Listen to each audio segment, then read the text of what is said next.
There is one sentence in the book of Genesis that the people who assembled the Bible could not explain, could not remove, and could not look away from. It sits in chapter 6, right before the flood, and it reads almost like a warning someone forgot to erase.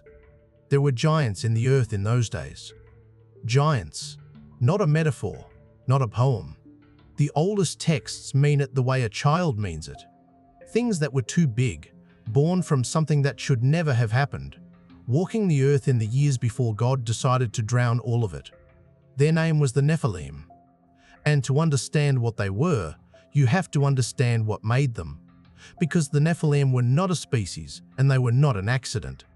They were the offspring of a crime committed in heaven.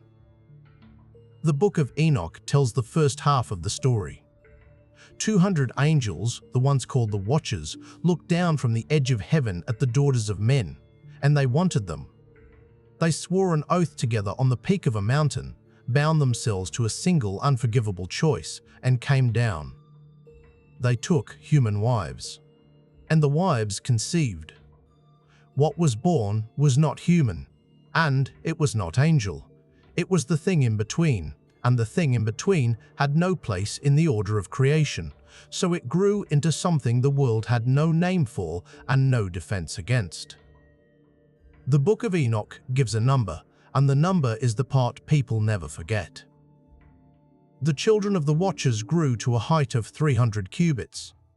Translate that, and you are talking about a creature taller than a building, taller than anything that has ever walked. The earth had made elephants and whales, and now it was asked to carry something that dwarfed them, something with the appetite of a god and the cruelty of a starving animal. Because that is the second thing the texts insist on. The Nephilim were hungry. Endlessly, impossibly hungry. The Book of Enoch describes it plainly, and the description is the stuff of nightmares. The giants consumed everything the labor of men could produce. When the fields were stripped bare, they turned on the animals and ate them. When the herds were gone, the text says, they began, and when even that was not enough, they turned on humanity itself, and they ate the flesh of men and drank the blood. Picture the world they made. A planet of beings the size of towers, who had eaten every crop, every beast, every smaller giant, roaming a stripped and silent earth, looking down at the small soft creatures who had once been their mothers, and feeling nothing but hunger. This is what the single line in Genesis is sitting on top of. There were giants in the earth in those days. The Bible says it once and moves on, almost too quickly, the way you move past a door you do not want to open. The Book of Enoch opens the door. And it gets stranger, because the Nephilim were not only mouths, they were also students. Their fathers, the Watchers, had not come down empty-handed. The chief of them, the angel Azazel, taught humanity to forge metal into swords and knives and shields, and taught the women to paint their faces and wear the bright stones pulled from the ground. Another taught the cutting of roots and the casting of spells. Another taught the reading of the stars and the signs of the sky. Knowledge that humanity was not ready for, poured into the world all at once by beings who did not care what it would do. So now, the earth held two horrors at the same time. Giants that ate everything, and a human race suddenly armed, suddenly vain, suddenly able to kill each other with forged iron and to twist nature with stolen spells. The Book of Enoch says the whole world was filled with blood and with wrongdoing, and that the cry of it rose up to heaven. And in heaven, 4 angels were listening.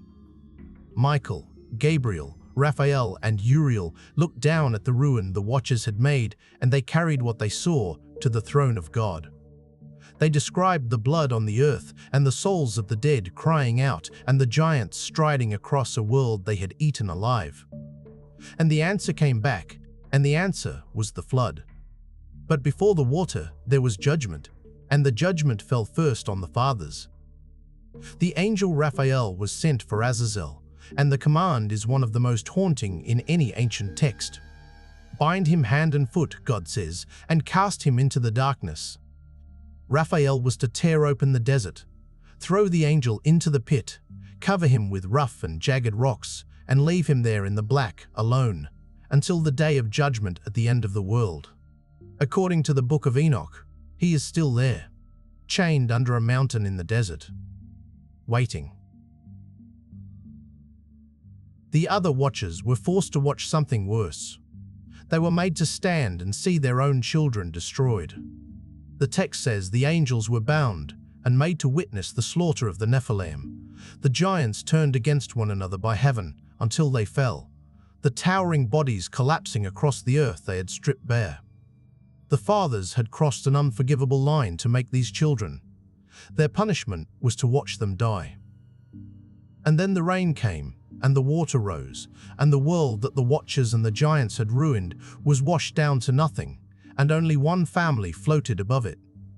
That is where Genesis picks the story back up, with the ark, with the dove, with the rainbow. The giants are gone. The water has taken them. Except the Book of Enoch will not let it end so cleanly, because there is one more chapter to the Nephilim, and it is the chapter that should make the hair on your arm stand up. When a human being dies, the spirit leaves the body and goes to its rest. But the Nephilim were never fully human. They were half flesh and half something else, something that came down out of heaven, and the Book of Enoch makes a chilling claim about what happens when a creature like that dies. The flesh of the giant could be killed. The water could drown the body. But the spirit, the part that came from the angels, could not die, and it had nowhere to go, so it stayed on the earth. The text is direct about it. From the bodies of the slain giants it says, evil spirits came forth, because they were born from human women and from the holy watchers. These spirits, God tells Enoch, will remain on the earth, and they will be called the evil spirits, and they will rise up against the children of men, because they came forth from them. They will not eat, but they will hunger. They will not drink, but they will thirst. They will torment, and corrupt, and afflict, and they will do it until the end of the world. Read that again, slowly. The Book of Enoch is telling you where demons come from. They are not a separate creation. They are not fallen angels exactly. They are the ghosts of the giants. The restless, starving, deathless spirits of the children that never should have been born, still walking the earth, still hungry, looking for something to fill an emptiness that the flood could not drown. The giants in the earth in those days never really left. According to the oldest version of the story, they only lost their bodies. And so the single strangest line in the book of Genesis turns out to be the door to all of it. The angels who fell for love and for pride. The towering children who ate the world. The 4 angels who carried the cry to the throne. The chained watcher waiting under his mountain. And the deathless spirits of the dead giants, who the oldest texts say are the very demons that men have feared in the dark ever since. The Bible gives you one sentence. There were giants in the earth in those days. Everything else, the world decided it was safer to leave out. This is Pantheon X, where we tell the oldest stories the world ever dared to tell, and we tell them from the source. The angel chained under the mountain has his own story, and it is waiting. So does the book the church tried to bury, and the first woman written out of Eden before Eve was ever made. Subscribe and stay close to the fire.